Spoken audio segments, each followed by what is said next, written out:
Australian Security Academy acknowledges the traditional owners of country throughout Australia and recognises the continuing connection to lands, waters and communities. We pay our respect to Aboriginal and Torres Strait Islander cultures and to elders past and present. Aboriginal and Torres Strait Islander people should be aware that this series of live streams contains images or names of people who have passed away. Good afternoon, investigators, and welcome to episode 149 of Investigations Uni, where today we go in depth into workers' compensation and look at 50 issues that you need to know in relation to that. Now, this doesn't only affect private investigators who are licensed, this affects regulatory enforcement investigators who are doing the Certificate 4 and Diploma and Advanced Diploma of Government Investigations as well. G'day, hey along. Congratulations, you have just won yourself being the first person to say hello in the chat. A private investigator coffee mug. It will be in the mail to you and you'll be drinking out of it this time next week. Congratulations, mate. Thanks for saying hello in the chat. Really good to see you. So people, in this session, we're going to be looking at what are the issues that are really important for investigators around workers' compensation. But why is it so important to government investigators, people? Because they are the ones, this example, who will take up the fraud that results from your investigation, and this person has been convicted of fraud in workers' compensation in Maroochydore, this one in Mount Isa, jailed, this one in Toowoomba, this one's been imprisoned for it. So that's what the Certificate 4 and Diploma of Government Investigation people will be doing, following through on workers' compensation fraud in Victoria, in Queensland, New South Wales, Tasmania, and Western Australia, South Australia, and Northern Territory and the ACT. So it's important to everyone, not just licensed private investigators. G'day, Greg. No prizes for second, mate. That might be next week, or stay tuned. I think we've got a trail cam coming up to win, so something to look forward to. So here in Investigations Uni, we don't just give away prizes. Each week we are here continuously for professional development. This is consistency of professional development. Every week we turn up through the United Network Investigators, AirLap and Investigations Uni and the Australian Security Academy. You're invited to it through an email that has all these links in it that relate to this presentation today. And you can click on any one of those links at any time and they replay on demand. So if something goes too fast for you or you miss something, you can replay it on Sunday afternoon and watch it then. Nenad, how are you, mate? Great to see you. Thanks for checking in. So we're about consistency rather than a conference, which is 2 days, and that's simply intense. Okay, so that's what we're here for. We're here to support your learning, and most of these that you see have been requested by students or have been recommended by our instructors over time. And speaking of our instructors, here's Andrew joining us today. How are you, Andrew? Yeah, good, thanks, Mike. Yourself, mate? Very well, thank you. What's your subject for today, buddy? Mate, today I'm going to be talking about information to gather for the pre-injury, injury and post-injury sections of the report.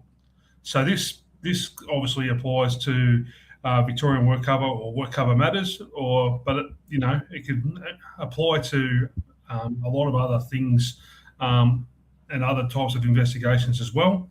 Motor vehicle accidents. What injuries did the person sustain, and what was the result of those injuries thereafter. And that's what we look at every time in our investigations: pre-injury, injury, and post-injury. It's as simple as that. They don't teach that at university. They don't know it, all right? They'll charge you $7,000 to do their course, but it's got no practical application. They don't teach that in justice studies. They don't know it. They're just academics. Here you see the practical application as it's done in workers' compensation, and you get paid to do it.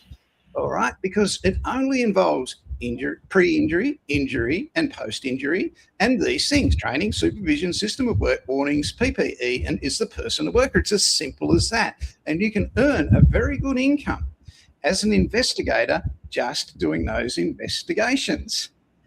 Hey, g'day, how you going? G'day, Judith, great to see you. Thanks for saying hello. So without any further ado, here's Andrew to go through his presentation. Thanks, Mike. Much appreciated, mate. So obviously today we're going to be talking about the information to gather for pre-injury, injury, and post-injury sections of the investigative report. So the first one here, just got to remove that live 6:33 second thing. Just give me a second here. Righto, that's much better. All right. So 50 things every factual investigator undertaking. I think we got the wrong slide here, Mike. Hang on, here we go. Have I put up the wrong one, have I? Yeah, you put up the wrong one. Sorry, Mike.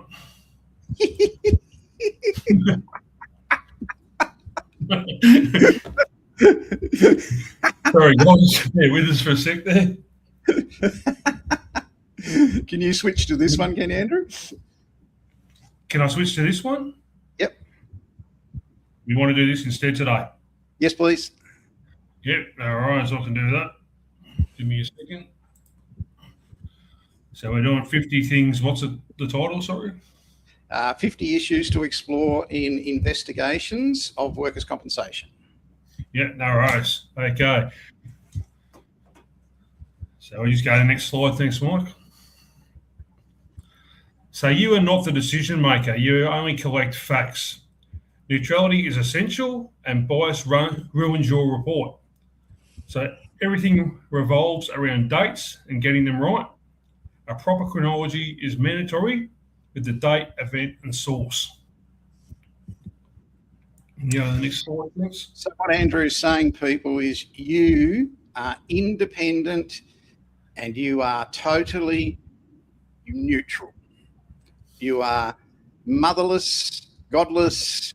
You are totally not racist. You have no biases. You are a collector of information, particularly facts. So keep that in mind. Nothing else, all right? You're not there to disprove or prove anything. When I do an investigation, I'm the worker's best mate, and then I flip and I'm the employer's best mate. But personally, I don't care whether the matter is going to be in favour of the worker or it's going to be in favour of the employer. I'm not there to make the decision. That's up to the insurer. I just gather the facts. That's it. All right. So contradictions stay in. You never fix inconsistencies. Every fact must have a source, statements, documents, CCTV, all these things have to have a source. Where did it come from? Who provided it? What part of the statement specifically provides this information? Paragraph 7, attachment 2. These things. Never give an opinion, only facts and observations. If it's not in the statement, it doesn't go in the report. Simple as that. Okay, you've all heard what Clint Eastwood said about opinions. This is the nice thing he said about opinions. The difference between coffee and your opinion is I asked for coffee. If you want to see what the bad thing he says about opinions is, go and watch a movie called Dirty Harry, the first one, and he tells you all about what he reckons opinions are in that one. So if there are inconsistencies, like Andrew said, you do not correct them, you don't fix them. So someone looked at their watch and said it was this time. Someone else looked at their cuckoo clock and said it was that time. And another person said that according to the clock on their motor vehicle, it was this time, which was a hire car, which was rented at the time, and it was the day before they switched over to daylight saving. You don't have to explain all that, right? You leave those inconsistencies in there, and you will have a section in your report that says inconsistencies, and that's where you'll demonstrate them. Mike, what time is it now? time now is 12:13 p.m. in Queensland. Okay, so it's 1:13 p.m. in Victoria. So when someone asks you what the time is, there's a difference depending on location. So it may be just location based. Yeah, it's a different time in South Australia, and we've got people watching from there. It's a different time in Western Australia, and we've got people watching from there. The time in Tasmania is the same as it is in New South Wales and Victoria at the moment, but that will change come April next year. Yeah. So stick to the referral questions, nothing more, nothing less. You will get referral questions from the insurer, and they'll tell you what information they want specifically.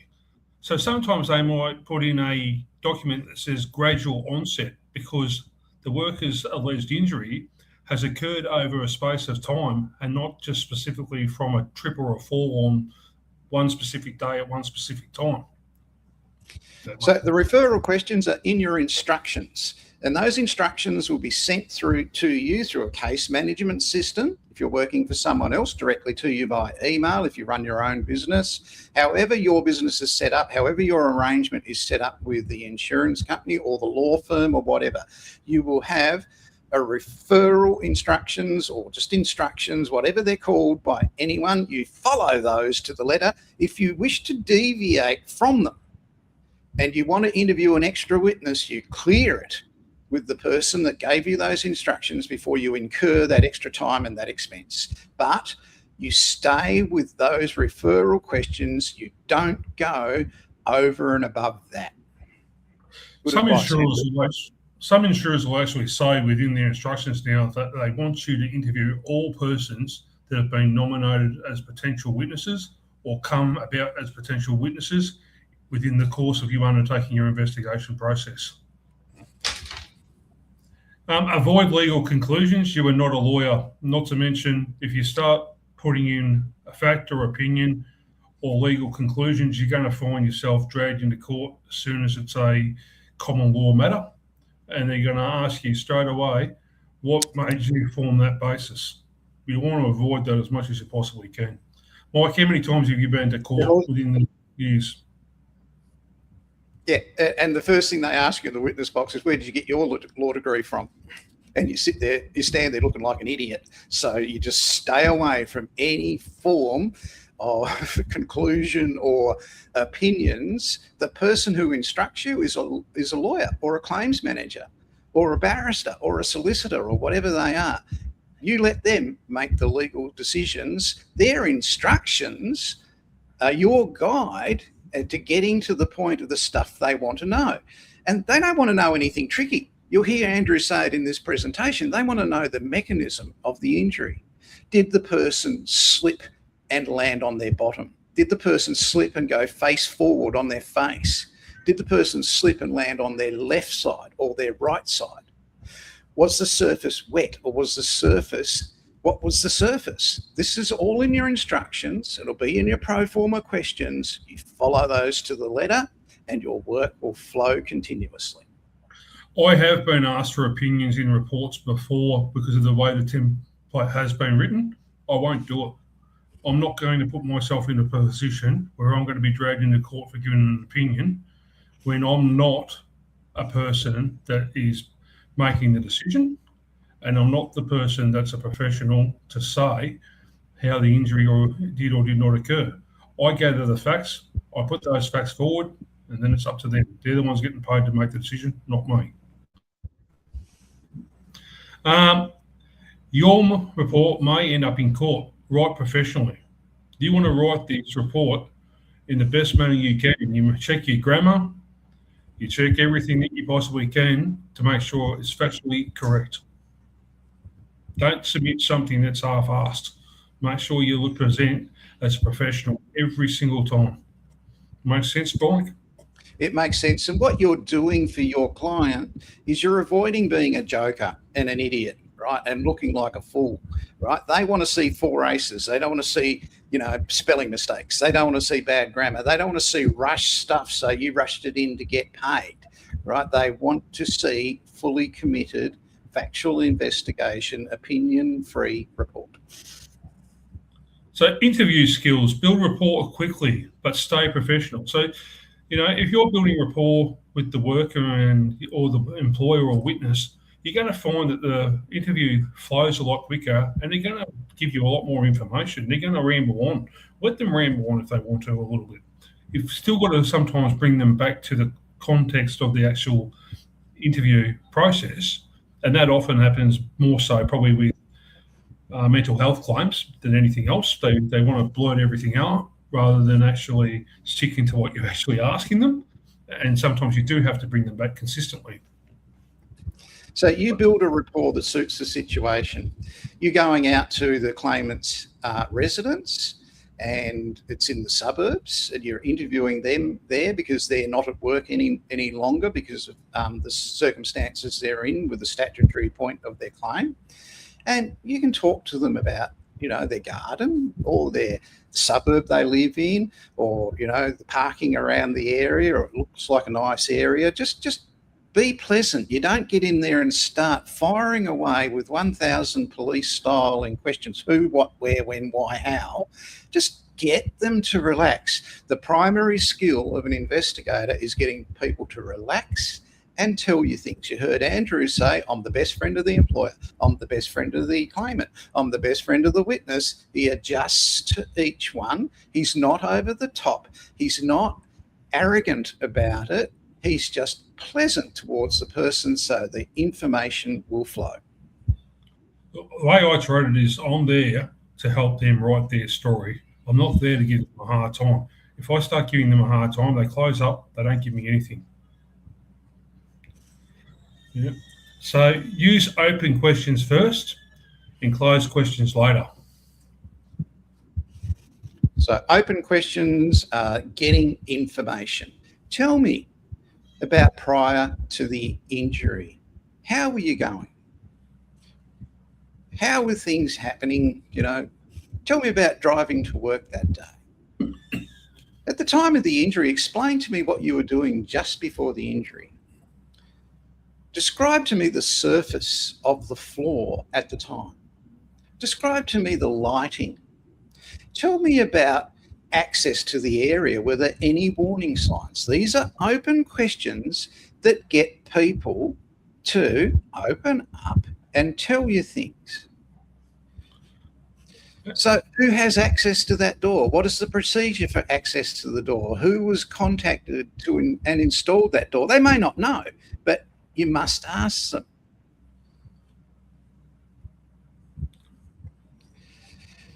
Closed questions. Did Fred close the door? The response to that's going to be yes or no. At what time was the door locked on the 18th of September? It's going to be 11 p.m. or 6 p.m. or whatever closing time. Is there access control on that door? CCTV, automatic locks. There might be thumbprints or something, biometrics. They are closed questions that narrow down and get to brass tacks from the information and get more detail in your statement. And remember, Mike has always said within his courses, who, what, where, why, when, and how. And those are the things that you need to ask in every single question. You stick to that, that's half of what you need. Who, what, where, when, how are universal investigation open questions. We know it as 5WH. Some Indonesian investigators were here as guests in one of my classes once, and they said, we have that. And I said, oh yeah, we call it 5WH. They said, we call it 5 wife, 1 husband.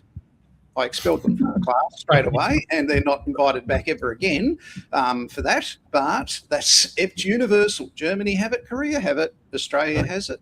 Who, what, where, when, how, and I don't care how they describe it. It's universal open questions. So interrupt politely when the witness rambles. Never allow leading questions. It corrupts evidence. So if I've got Mike rambling on as that, I say, thanks for that, Mike. Mate, do you mind if we come back to the topic, or we can talk about this later? I've got questions, and obviously your time's precious, and so is mine. You okay with that, Mike? Certainly okay with that. You want me to get to the point, Andrew, instead of talking about myself? It's my favourite subject. Right, never allow leading questions that corrupts evidence. So, Mike, did you do anything about reporting this to your manager? So reporting it to my manager was really important. I better hide that, so I'm not going to answer it. Okay. So clarify timeframes. People get dates wrong constantly. So they might often say on their workers' injury claim form that something happened on the 29th of January, where it actually happened on the 28th of January.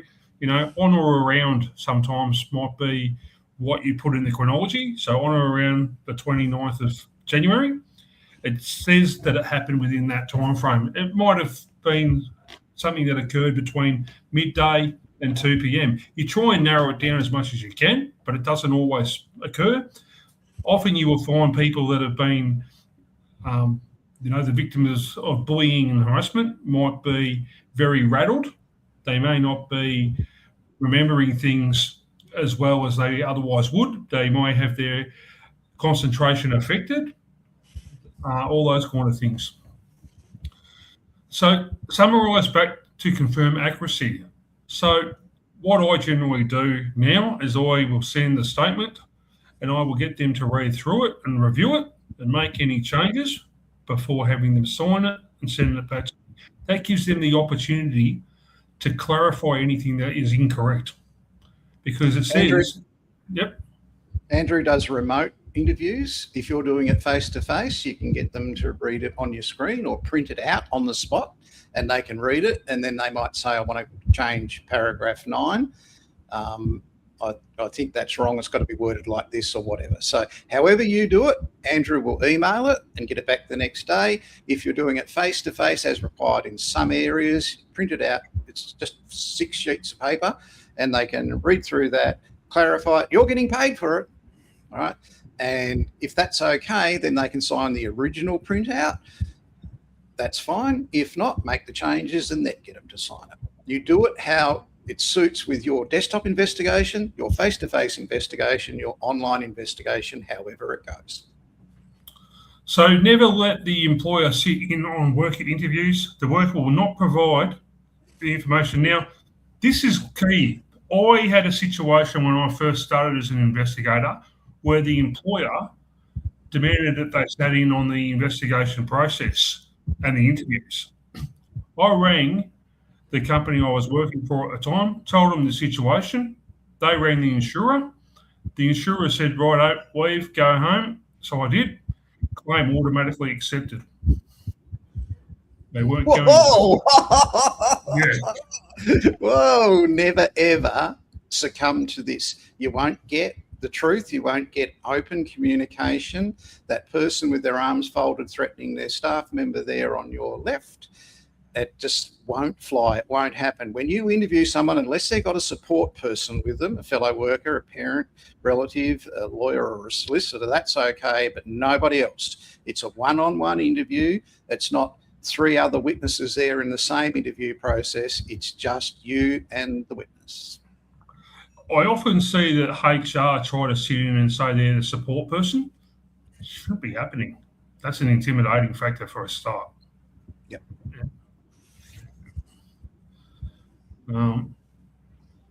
Okay. Manager emotional workers calmly.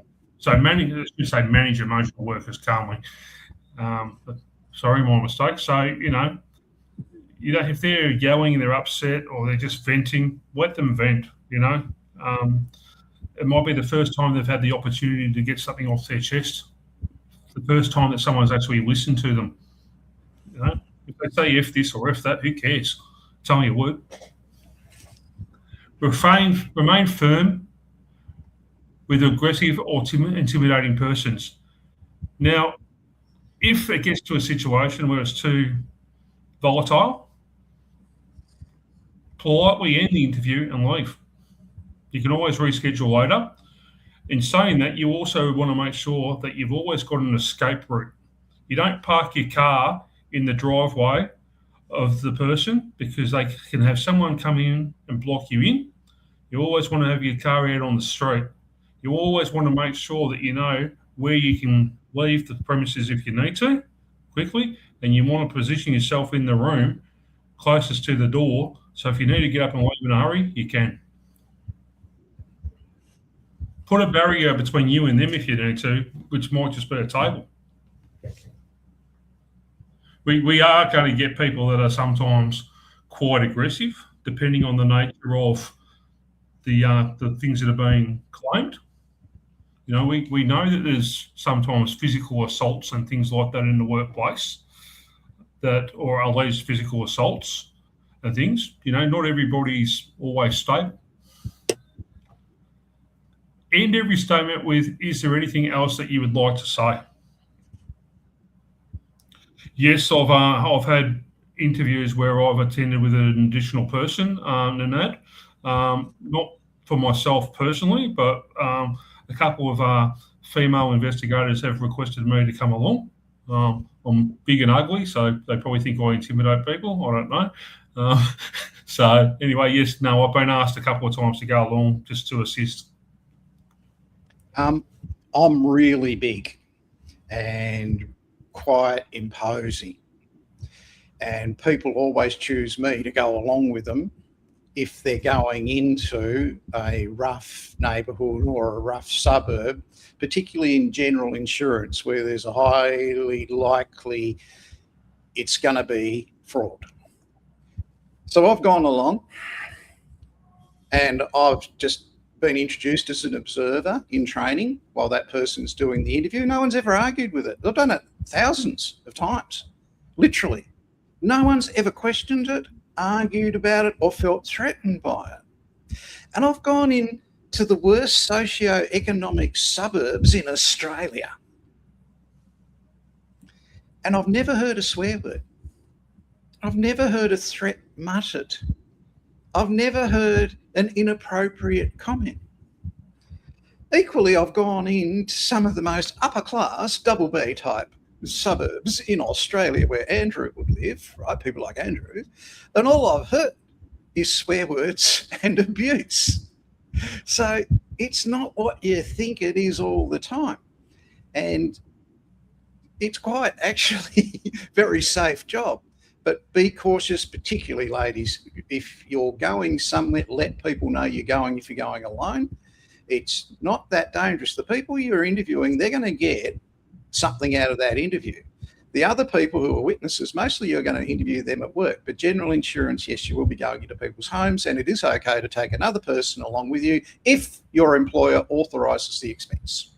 Okay, good question. And just if you walk into your car and you're worried or you're concerned about people around you or approaching you, hit the alarm button on your car. They'll soon nick off. Yeah, just go to the next slide there, Mike. So worker factors. Workers under stress may misremember details. So that comes down to things like dates, times, exactly who said what and when, or how it was said maybe. So, you know, the workers may exaggerate unintentionally due to pain or fear. Workers sometimes downplay symptoms to keep employment. So they're concerned they're going to lose their job. So they tell you, oh, I think, you know, it's a bit of a niggle, but, you know, it should be okay, you know. Mind you, they've had it for the last 3 months and it hasn't gone away. Workers often don't understand correct reporting procedures. Now, here's the big thing that I question. You often see employers say that they've provided induction and training where the worker has supposedly been told how to report any incident, injury, or near miss. But on that same document, there's nothing showing when the worker received that to say the date and the worker's signature. I don't understand why we're not having those documents signed off on with the date and time, the date and the worker's actual signature to show, yes, we did receive this and this was the date that it was provided.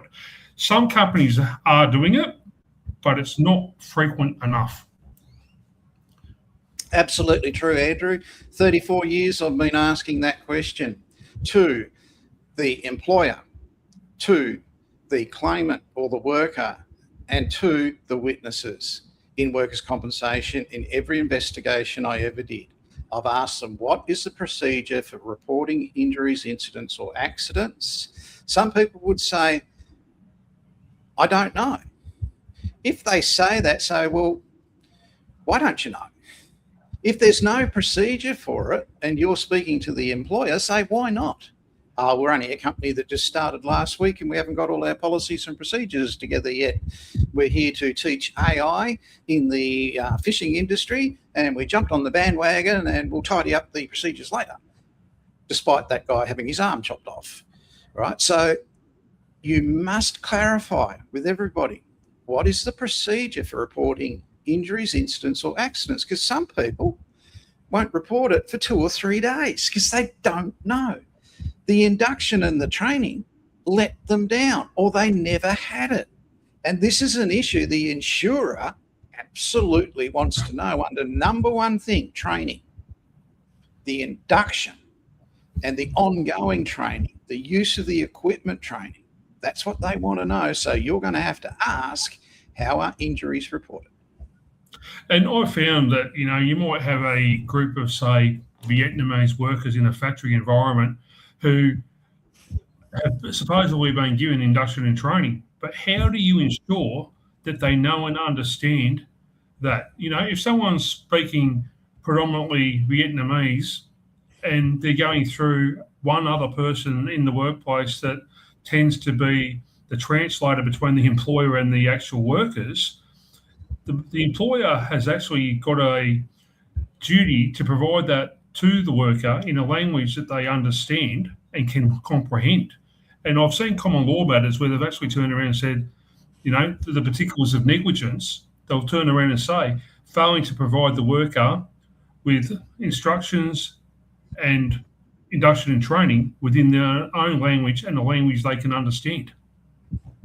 That's correct. It's quite something when you go to the same factory for 18 years or the same casino or hospitality venue, and you'll find that there is a person there that arrived in Australia in a shoebox 35 years ago. And they've been working at this place. They started off, in the factory floor, and now they're a manager. And as a result of them getting that job, a lot of people from that community have got the job, since. And the older ones, they're the ones that usually struggle with the translation and the language. The ones that have grown up and been schooled and educated in Australia usually aren't going to end up working there, but some will, and they don't have a problem. So it's interesting. You can go to the person that's been around and find that person in that community that got a lot of people, working in that same factory or tyre factory, chicken factory, whatever it is. And they will help you with issues like that, should they arise while you're visiting that workplace.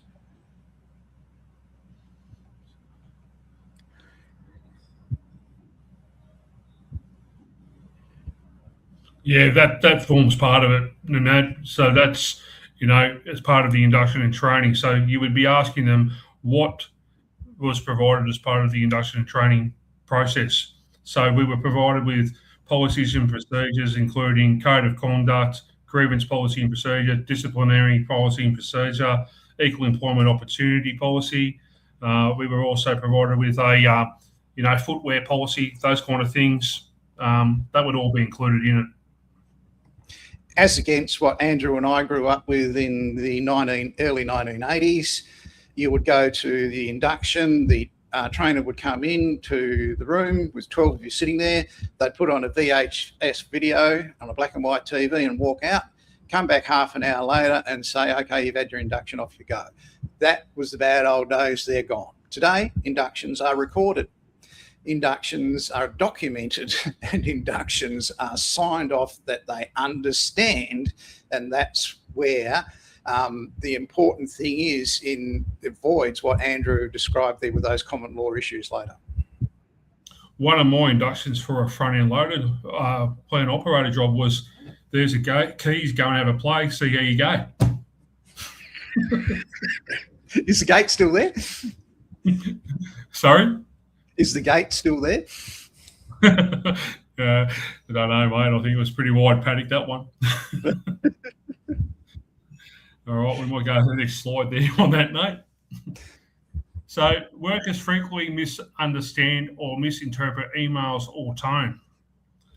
I personally don't like emails. I believe it actually lacks that transparency. Each to their own, but that's my personal opinion. You've got to have good communication. You don't want this type of communication. This is what you want. You want this type of communication, right? That is straight. All right. This is a joke. It's a good one, that one. So employer factors. Employers frequently minimise events to reduce liability. Yes. 100%. I see that they'll say, "Oh, we didn't think it was that big a deal. We didn't think it was that big a concern. So we didn't complete any incident report, or we didn't take any further action." Yeah. And by minimising things, they're not taking the matter seriously.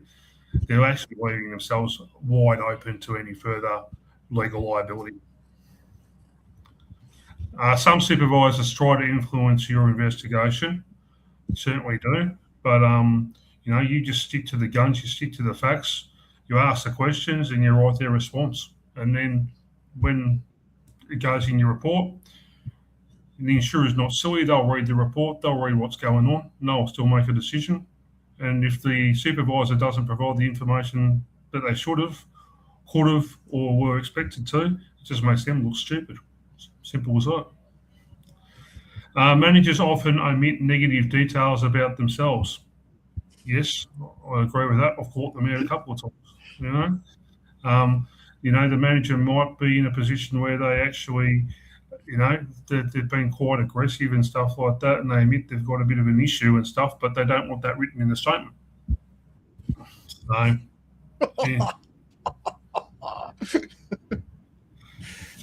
They get caught out. You often hear them say, off the record. There's no such thing as off the record. That's American. No such thing. We've got a presentation in this series about off the record, and there's no such thing. Get that out of your mindset. Get that out of your thinking as an independent, unbiased, factual investigator. HR will sometimes frame events as reasonable management action. So they may frame something as a reasonable management action, but when you actually look at the law and you actually look in industrial workplace law in particular, you actually find some of the things that they do is actually illegal or pushes the boundaries. So, for example, if you've got somebody that is, has got themselves in a bit of trouble outside of work, away from the workplace and things like that, the employer will try and say sometimes that it brings the employee into disrepute or it affects them. Well, hang on a minute. You've got to be able to prove that it affects you. And terminating somebody for that can leave them legally liable.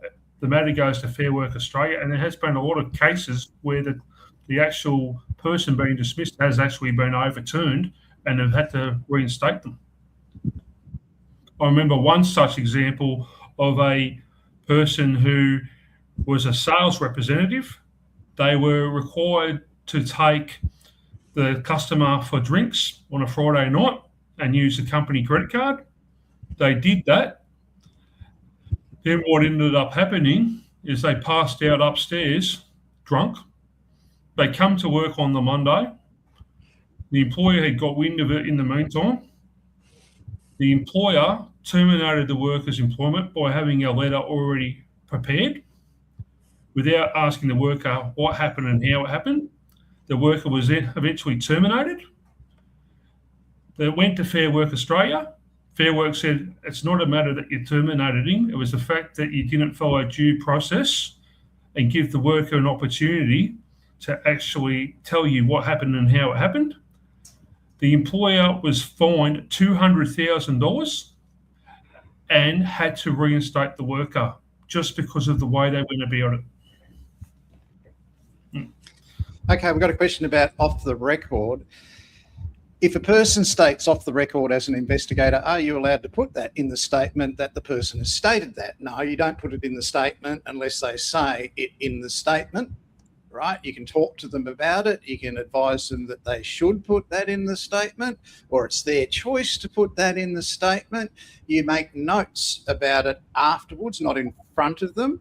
So you make contemporaneous notes when you leave to protect yourself, just in case, right? But there is no such thing in your thinking or your investigation process as off the record. You're a professional. There is no cover-ups. There is no fixing inconsistencies. You are not a counsellor.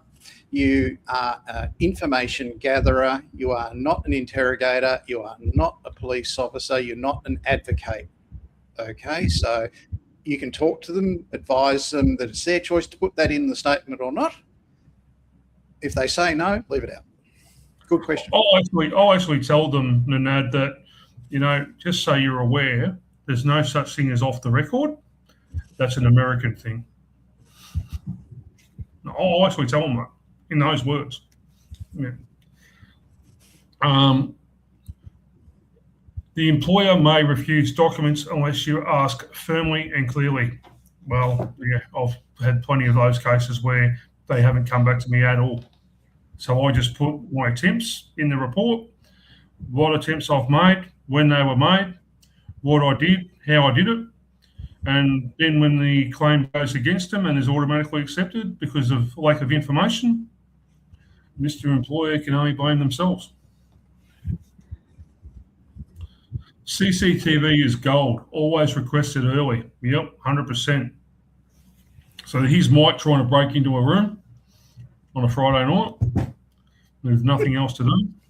Yeah, it was slimming CCTV. Yeah, caught him.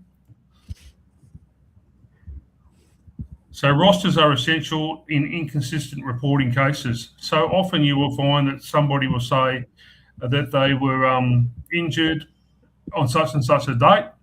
I've found situations where the worker had been on leave for 2 weeks. So how were they injured when they weren't at work? And then you might find that it comes back to, it wasn't the 10th of January, it was the 10th of February. They put the wrong date in. So inconsistencies in their timing. Email timestamps matter more than email content. Yes, very much so. If I send an email to someone requesting certain information and things like that, and they don't provide it, well, here it shows, when I sent that request. Or from the employer, when did you tell the worker that they needed to undertake these duties? So there may have been a change in their normal duties or things like that, and they may have injured themselves undertaking additional duties that they weren't familiar with. When did they receive the induction and training or get invited to step up to a higher role? So medical certificates show capacity, not liability. And this is the thing that often occurs. The employer might try and say, oh, but this shows they've got a pre-existing injury, so, that means that we shouldn't be liable. Well, in the state of Victoria, what ends up happening is it's a no-fault scheme. If you take on that worker, you take on all their previous issues and everything else. Incident reports often contain errors. Cross-check them, You might find on the incident report it provides certain information that's inconsistent with what's on the workers' injury claim form or the employer injury claim report. So leave those consistencies in, but just report on them. Sorry, hearing aids just kept popping out there. We'll go to the next slide. Witness statements must be independent. Sorry, not one before one. Yeah, witness statements must be independent, not coached. So we get at times where you're trying to take a statement from someone and you can tell that they've been coached by somebody. There might be several family members that have lodged claims for similar things. I had a situation recently where 3 family members all work for the same employer and have all got work cover claims. So it sort of makes you start thinking, well, hang on, what's going on here? Anyway, we'll go to the next slide. Photographs of the site can clarify the mechanisms of injury. So it can show you what the worker was doing. It can show you the area that the alleged injury occurred in. It can show you things such as, stairs and that were in the way and there was no handrail, or the handrail was loose, or whatever else, or, this guy's obviously rolled his forklift or something. So how's he done that? Well, there might be a big dent on the pallet racking where he's crashed into the racking just on the corner.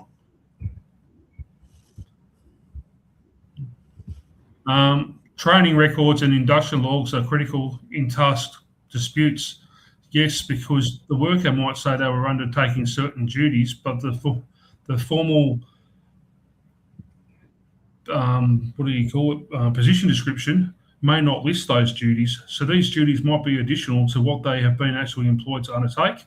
Hence, have they had training for that? So the training records may not reflect those additional duties.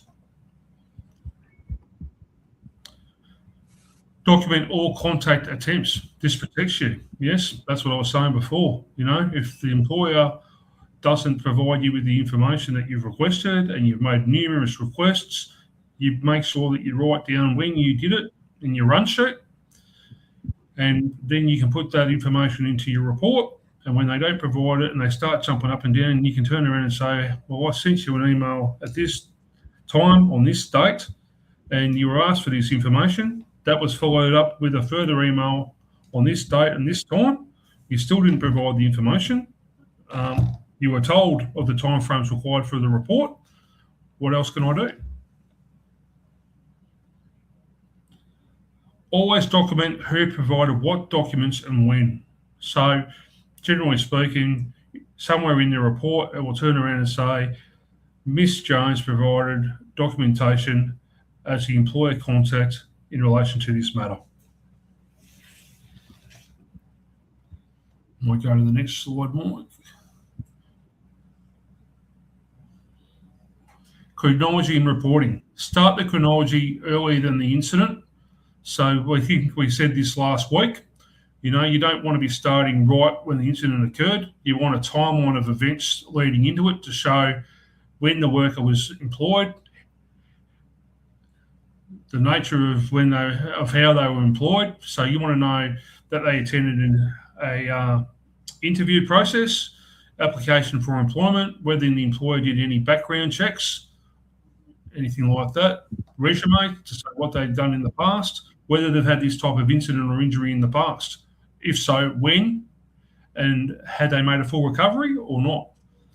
Write events in strict chronological order, no exceptions. Use neutral language, alleged, stated, reported.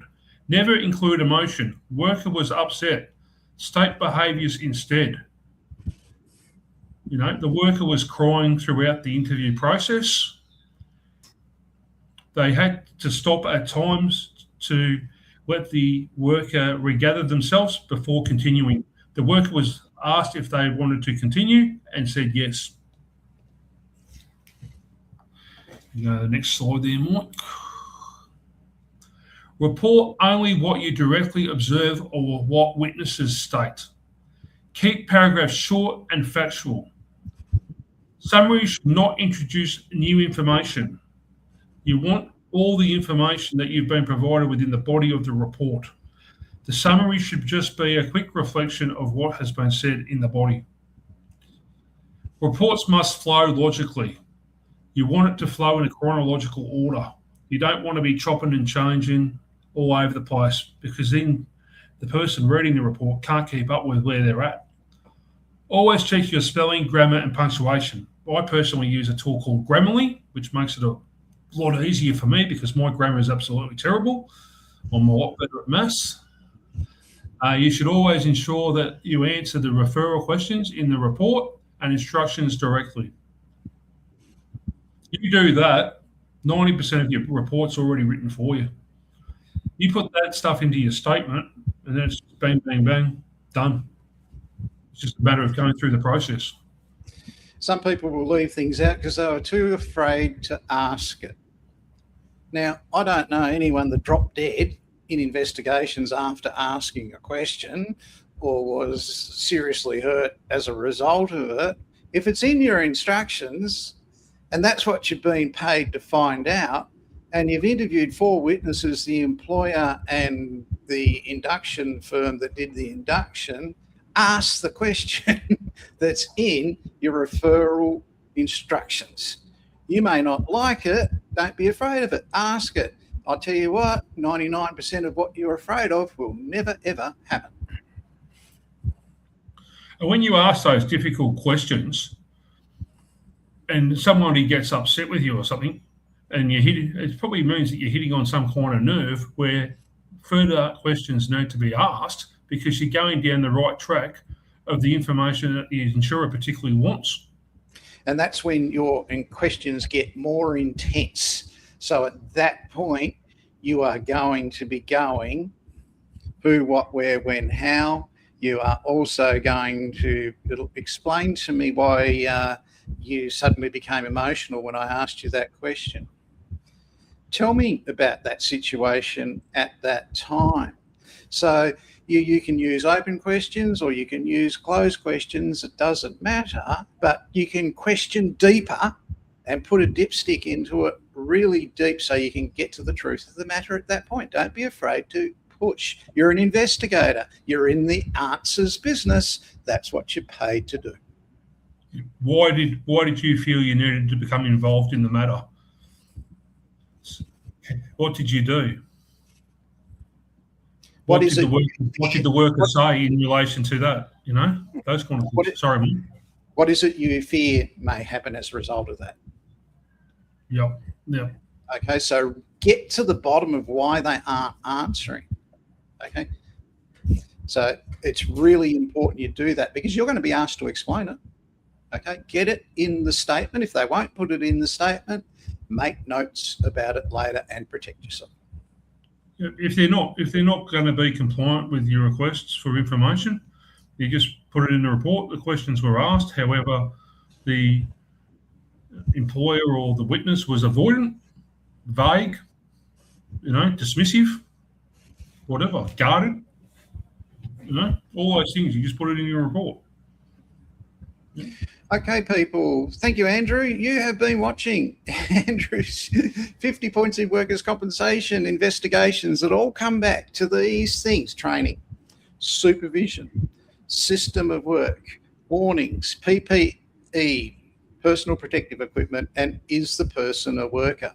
Warnings are not just warning signs that say, careful, wear hearing protection or slippery 4. They're not just warnings. Warnings could be something that a worker has received for behaving inappropriately in the workplace.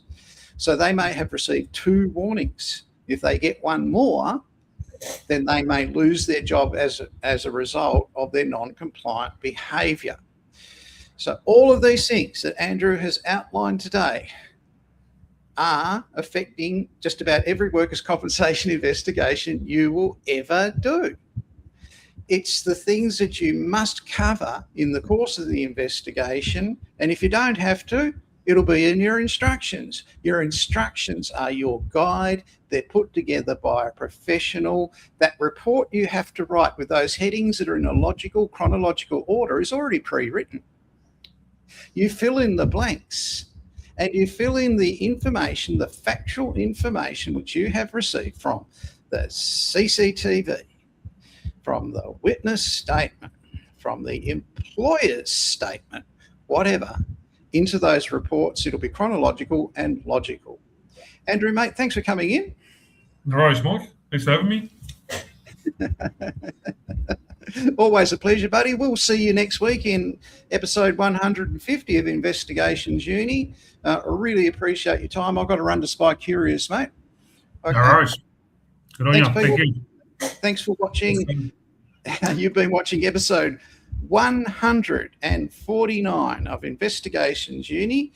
Each week, we come here to present on a topic of relevance to licensed investigators and government investigators, fraud controllers, doing certificate 4, diploma or advanced diploma of government investigations, loss adjusters, debt collectors, and workplace health and safety professionals.